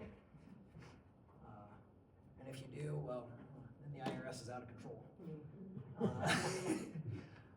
And then the send money scams, commonly referred to as grandparent scam. You receive a call or email from a friend or family member asking for money. And basically they try to convince you that they have, some dire situation where they need to get money right now. And they'll try to use the sympathy and the emergency card to get you to send that money. Again, for instance, like if I know my kids are not traveling anywhere and I get an email or a text saying, hey, I'm in this place and I got in a car wreck and I need you to wire me $17,000 right now. I'm like, yeah, I know you're not in that place. So it's just, making sure, always verify, and never ever give out banking information. And the foreign lottery scam, I feel like this one has maybe taken the place of the Nigerian prince scam, where they tell you that you just have to send a small fee, and you'll be able to get your $40 million or $400 million of cash. Generally speaking, if it's an email where it's too good to be true, it is too good to be true. And then also survey scams where you'll get an email randomly from somewhere to complete a survey for a prize. Make sure that you don't follow that, especially if you've never given them any of your information. Because, like for instance, like I shop at Lowe's a lot because it's close to home and they give the veterans a discount. But every time I shop there, they send me an email. Hey, how did we do? Well, a few times I've received an email from Lowe's when I hadn't been there in months. Hey, how did we do? You were here today. I was like, yeah, no, I wasn't. Nice try though. So it's just important, even if it's somewhere that you frequent and you may have an account with them, just make sure that you, again, going back to what we talked about earlier, inspect the links to make sure that it's legitimate and who it came from. Money-making scams, yeah, we all remember pyramid schemes, or as I think they're called now, multi-level marketing schemes. Don't fall for those. And then probably the one that, like, for consumers, I think is probably one of the biggest scams is this tech support scam, where you'll get a pop-up saying that there's something wrong and you need to call this number. Microsoft will never call you. And Microsoft will never put a pop-up on your computer that says something's wrong. And you said you had a Mac, right? So funny thing is, it's exceptionally funny. I had a pop-up on my Mac once, whenever I was doing some research, and I knew I was going to parts of the internet that was definitely going to end up getting me a pop-up like this. But I got a pop-up, Windows Defender has detected a virus. I was like, oh. Wrong operating system. But I very much enjoyed that. I was like, oh, I've got to take a picture of this. That's funny. But the intent of these scams is to gain remote access to the victim's computer, and oftentimes they will demand money to solve made-up issues. And they also might install harmful software. I mean, like a lot of these, it is just made-up issues. And what they do is they prey on people not knowing what they're doing. I've seen videos online of someone that someone had shared. Basically, this guy thought that he was scamming them, but he was ultimately just recording it so that way he could report it to the authorities and didn't actually fall for it. But they just do things like check what your IP address is, and they do a few things on the command line where it looks like they know what they're doing, but they're not doing anything actually at all to the computer. They're just trying to prey on the fact that you think something's wrong and it needs to get fixed now. So, you know, those tech support scams, it's really, really important to make sure that you don't fall for those. And if you do think that you've been duped by something like that, contact someone that you can trust. Because, I mean, most of the time it's pretty easy to find what they put on there and remove it quickly. And then, I mean, dating scams. I don't know how many of you are on the market for dating. There's always those as well, where they're trying to get you to give money or manipulate you somehow. This is something that I think is really, like, I wouldn't call it a dating scam so much, but when it comes to the kids, it's a big issue, because that's how a lot of like the human trafficking stuff starts for the kids, right? They befriend someone online that they think is their same age, and find out, you know, that this person is grooming them to try to make them think that their family hates them and all that stuff to get them to essentially run away and then entrap them. So it's important, I think more so for like the youth, to be aware of any conversations that they are having with anyone online, especially like on gaming platforms. Minecraft, again, Roblox, that one game that all the kids, Fortnite, you know, anywhere where you're having actual interaction with other human beings, it's important to recognize that there's a potential for people not being who they say they are, and terminating those conversations and reporting the users as well, right? If there's a user on there that you know after investigating is someone that it shouldn't, like, I'll just use for instance, like we've got a 13-year-old boy and a 13-year-old girl. If they were playing Fortnite or something like that and had someone that was 40 years old interacting with them, you know, that'd be a huge red flag to me, and I would report that user. I don't care if they're not nefarious. If it's not someone that I know, they have no business interacting with a 13-year-old online. So you know, in those situations, you know, we as guardians have the ability to report those users, and then the company has the responsibility to investigate. Who do you report to? For like Fortnite, they should have the ability to report it in the game. And if not, I know that like you could probably go to Fortnite.com and I'm sure that there is a contact link to be able to report a user.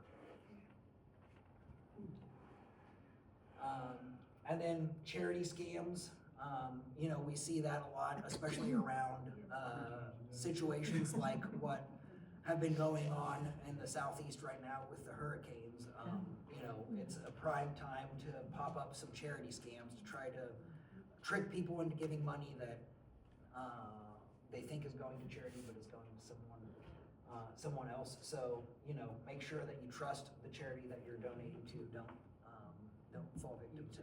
And there's always a link that you, well, not a link on those, but I just bring up a thing that will evaluate the charities and tell you Yes. their full financial and everything. Yeah, that's a great point. That's a very good point. Make sure that you actually. Because some of those support the veterans are not good. Yeah, this is true.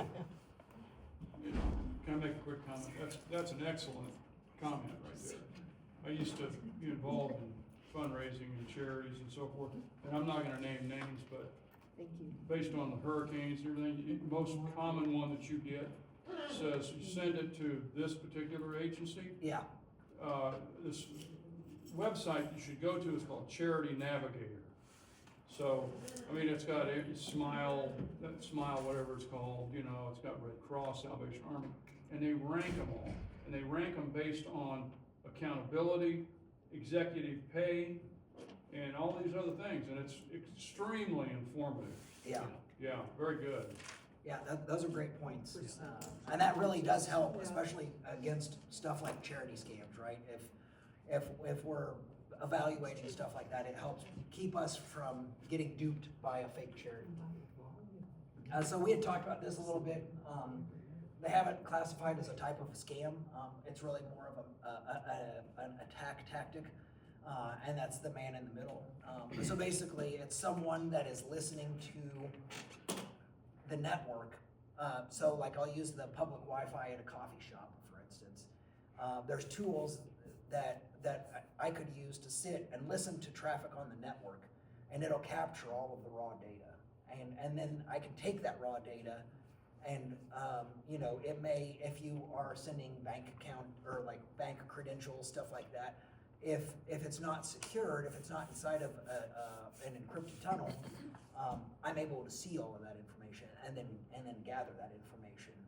So a man-in-the-middle attack is really, it serves two purposes, where it's going to intercept the message and either use it to gather additional information and use that information later, or to modify the message between the two parties where, like, you know, using the banking scenario, they might modify a routing number and account information to send money somewhere else or something like that, just as a for instance. Is that email, text? Through the web browser. I mean, it can happen, I think, through like the email as well, but it's most commonly seen like in a web browser experience, because that's where most of the data is actively crossing the network. So it's important, identity thieves defraud people and the government by assuming identities of unsuspecting victims and using that to commit a wide range of illegal activities. If you think that you have been victim of identity theft, make sure that you report it to identitytheft.gov. And also contact the organization where the theft occurred and alert them. That is extremely important in my opinion. Just as another for instance, many years ago we were in El Paso, Texas for a test event. And we all went to Buffalo Wild Wings out there. And all of us got our credit card numbers stolen. And Buffalo Wild Wings was the common denominator.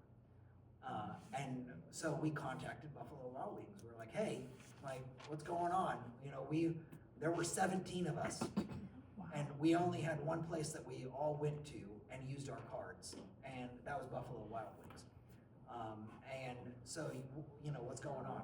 And so, you know, by contacting the corporate people, then they looked into it. Even though it was franchised, they looked into it to figure out that indeed had employees that were stealing credit card numbers and then using them to buy stuff after the fact. So, you know, it's important to report that stuff, because if we don't take the time to report it, and we just, terminate, and make sure that it's, they don't get any, or cause any more damage. Yeah, we've stopped the problem, but that problem's going to go to someone else later on whenever they steal someone else's. So it's important that we do, contact and report. Several weeks ago, we had a policeman that actually come in here talking about identity theft. And he was saying that there are people taking out loans in your name, transferring deeds to your, car or house. So I went out of here petrified and froze all my credit accounts. Does that help? So yes, freezing your credit accounts does help. Okay. Because if you freeze it, then they can't make any inquiries against your credit anymore, until you unfreeze it. Okay. And, oh, go ahead. Now, another thing, we was talking about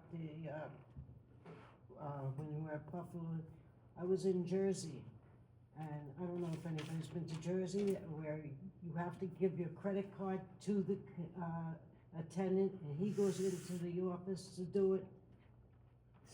I got scammed on that.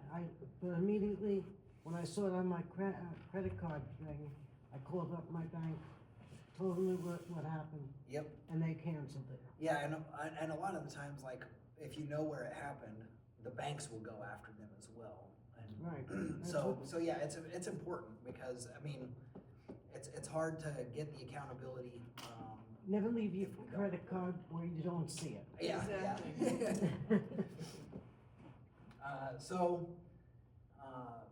Yeah, after, if you have experienced a data breach, which, I mean, most of us have probably received a notice saying, hey, your information's been compromised. Make sure that if you think that there's been identity theft, report it.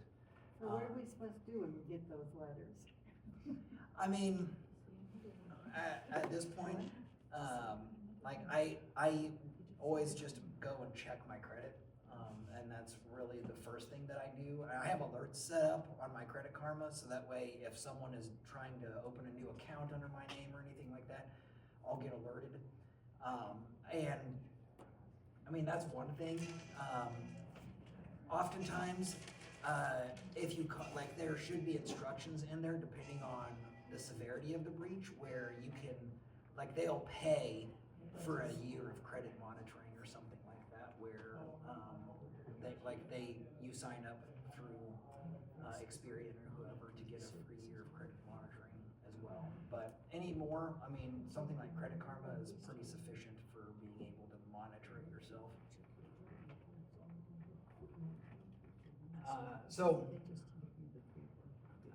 Online shopping, make sure that you use reputable retailers to avoid the risk of being sold counterfeits.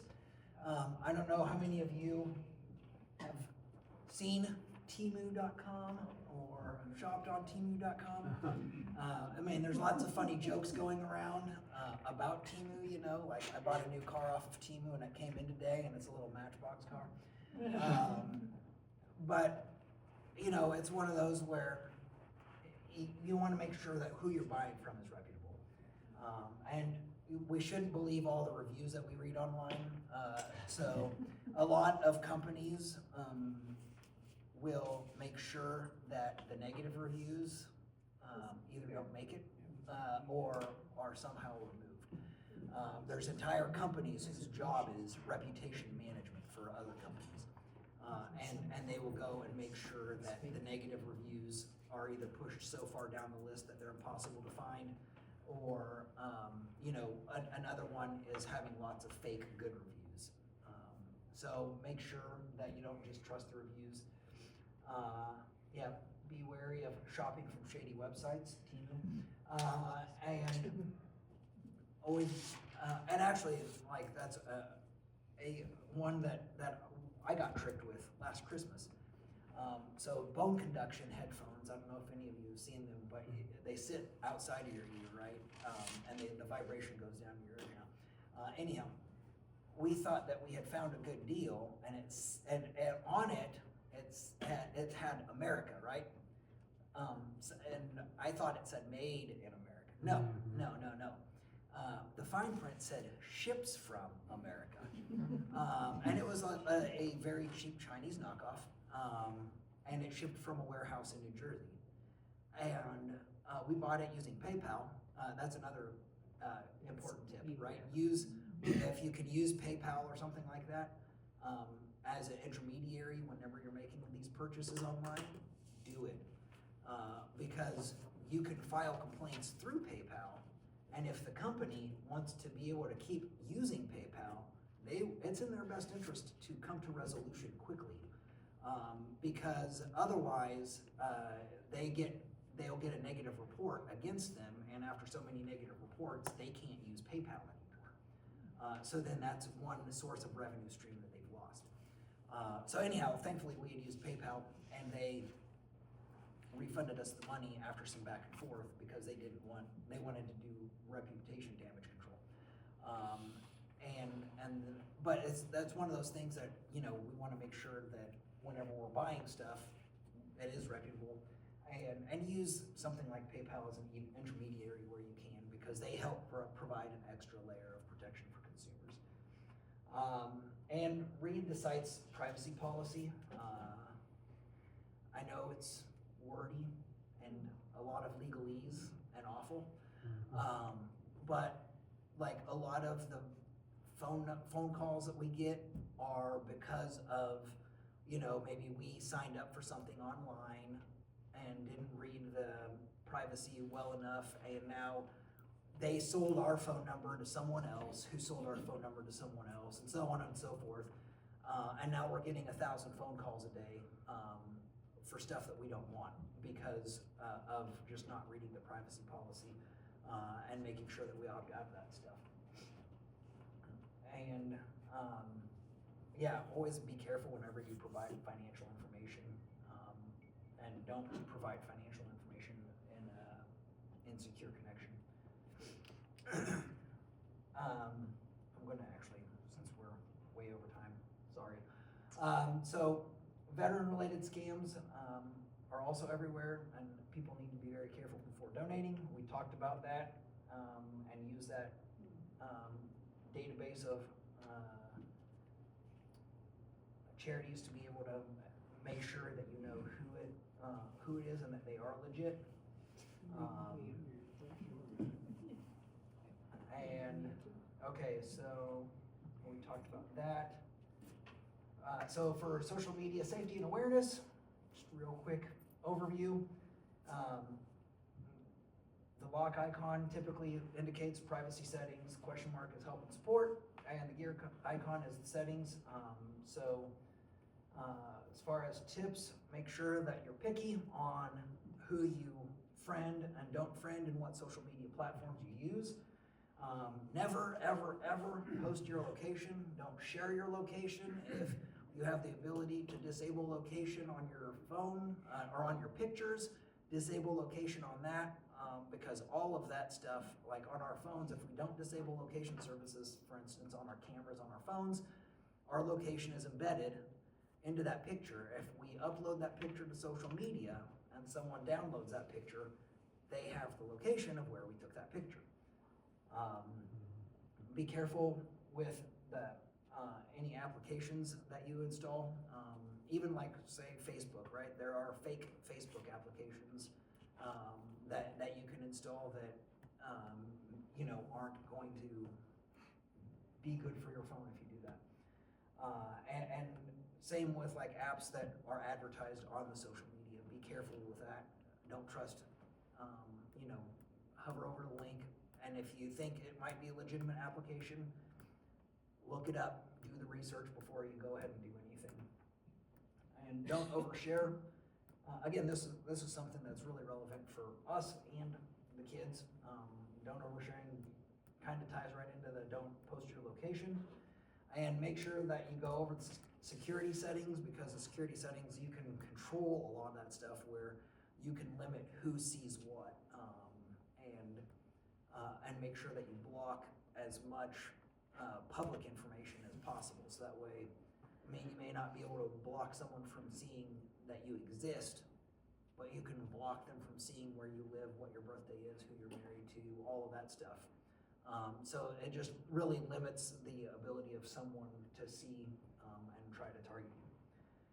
And avoid using social media on public Wi-Fi. Again, that kind of goes back to the man in the middle stuff. Someone can easily intercept that information, and then take over your account. And be careful about who can access your contacts.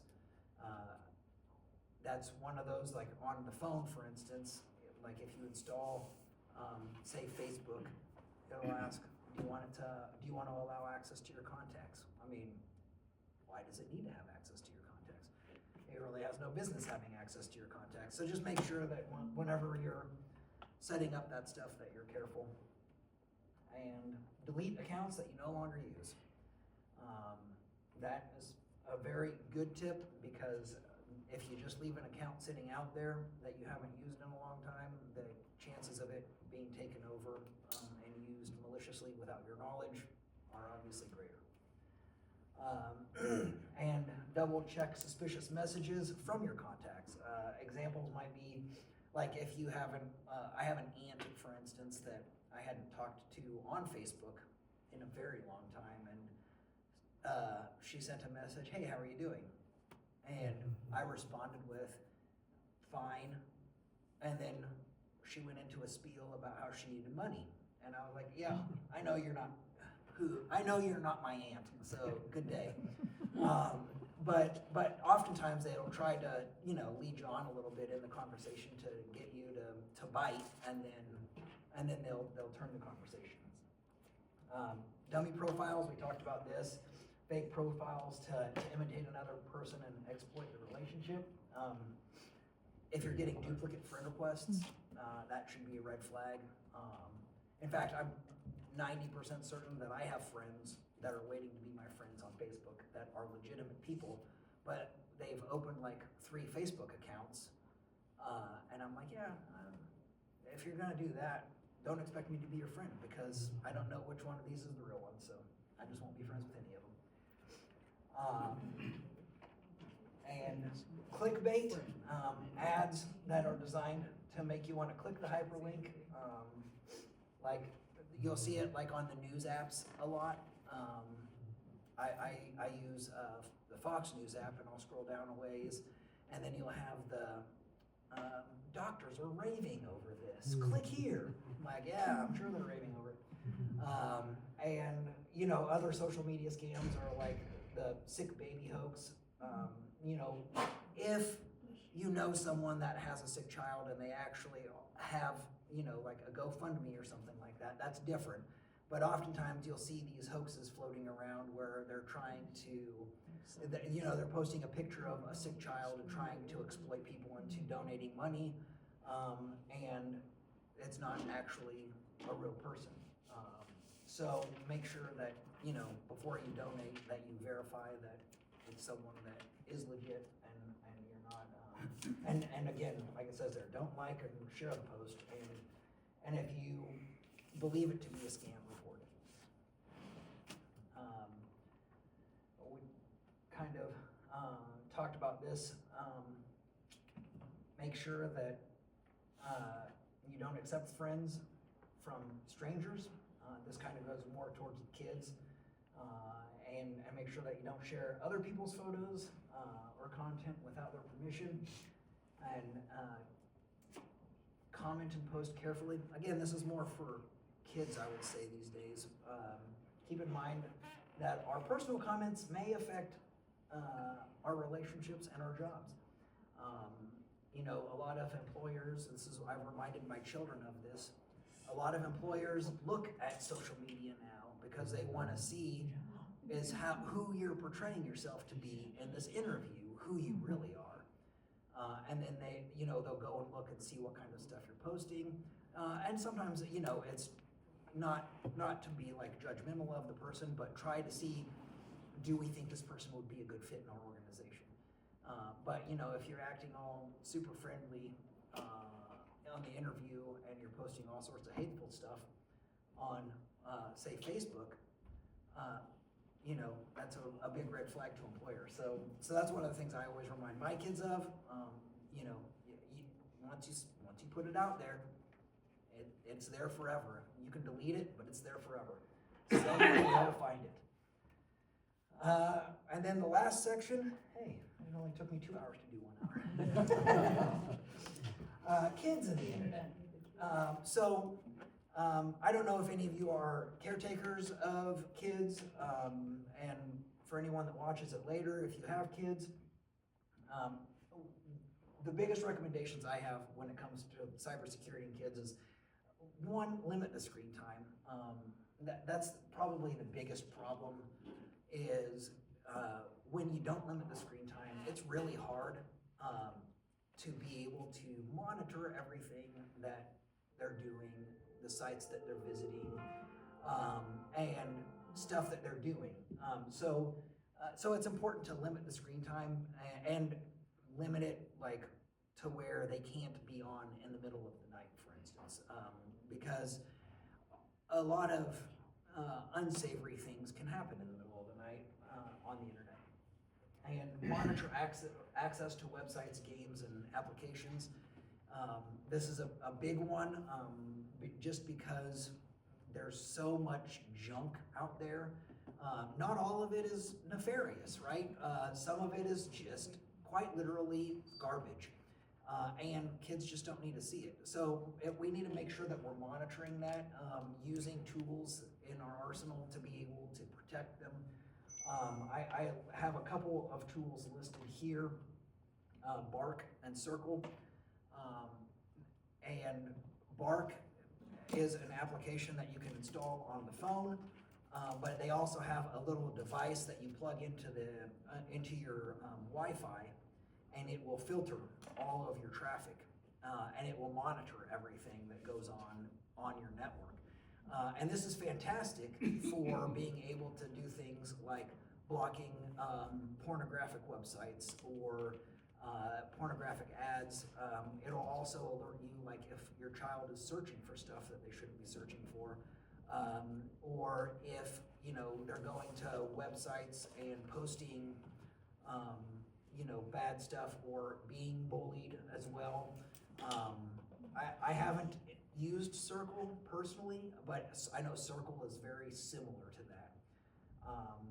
And for mobile phones, if kids have mobile phones, make sure that you enable the parental controls, because the parental controls, they're not perfect, but they help you with the limiting of the screen time, for instance. With the parental controls, you can set okay, you can only use your phone from 8 a.m. until 6 p.m. And then it basically disables the phone except for to call parents or a selected list of people, right? And so using those parental control apps is very helpful, and most of the parental control apps also have the capability of helping, not doing it perfectly, but helping block mature content, violence, stuff like that, where it's going to better limit the access. And we use the Bark on our phones, and then also the little home device, just to filter basically the internet, so that way we make sure that anything that is coming into our house isn't bad, because ultimately, as adults, it's our job to protect kids, right? So, in making sure that we control what is coming into the house is a great way of doing that. Yeah. I have a granddaughter who teaches junior high and high school chemistry, bless her heart, in Dallas. And she has strict rules at her house about any kind of usage. She put this on Facebook, and I won't be able to quote her, but I was very proud of her. She said, "I know I'm going to offend a lot of parents, but I'm asking the parents of my students to please take their phones away from them at 8 o'clock every night. Yep. You may not realize how many phone calls they are making in the night. I know they're calling at 2 in the morning because they're calling my kids, and I have my kids' phones." Yeah. Yeah. She said they're falling asleep in class, that's what, yeah. I know why they fall asleep in my class, because they're up all night on their phones. Yep. I just thought that was beautiful. Yeah. That is, and it's very true. I mean, Yeah. that, and someone else I had heard, a guy that I like to listen to on the radio say that, he was doing an interview with someone. He's like, I was asked the question once of when should I give my kids a smartphone? And his response was, when you want their childhood to end. Yeah. And I was like, ooh, that's deep. So, That's true. but it's very true because, I mean, sadly, these devices put a whole world of trouble, in the palm of our hands. So it's important that we make sure that we contain that to the greatest of our potential. With that, questions? Yes? Yeah, earlier you were talking about, the number 7726 for spam. Yep. So you're saying anytime you get any kind of spam coming in, you forward that? Yep. And just put that in the Yep, you just- forward?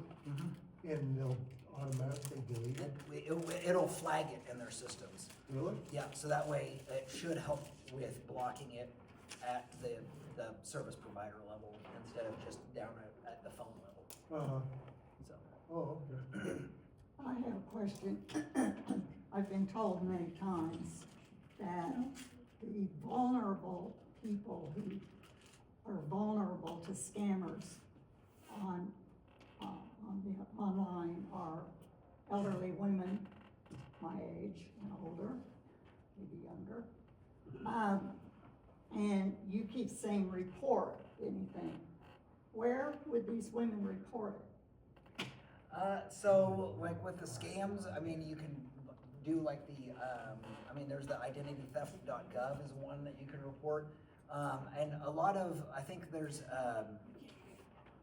it's Department of Homeland Security, I'd have to look up the website, but there are other like agencies within the federal government that you can report the scams to as well. I was just curious, when you said that, I thought, if you start being scammed, who would you tell? Yeah, I mean, that's a good one, and then like, for instance, like in that scenario, right, if you think that perhaps your, say, bank account information has been compromised, report it to the bank, like say, hey, I didn't know this was a scam, I think I've been scammed, I need you to monitor my account or lock my account so that way, no transactions occur without my approval. I think that's what they call catfishing, isn't it? Yeah. Yes, sir. Comment and question.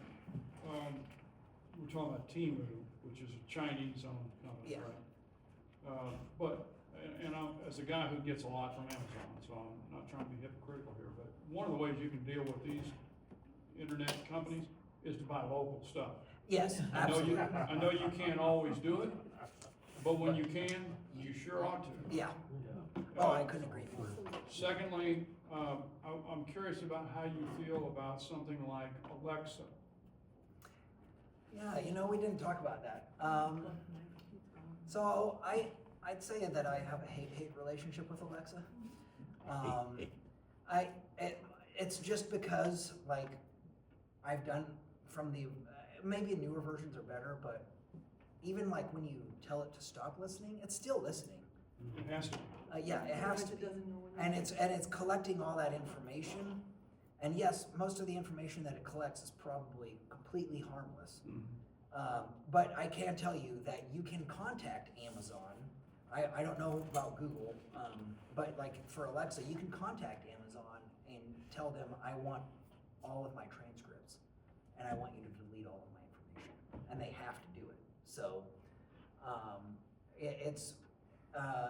I can't remember where you have to go. I think it's probably, at the Alexa support Yeah, area. I'll find that out. That's a great thought. Yes. I heard your phones are listening all the time too, even if they're not on. Yeah. And so I watched this video on how to shut your microphone off on everything. And our TVs are also doing that. Yeah, a lot of them do.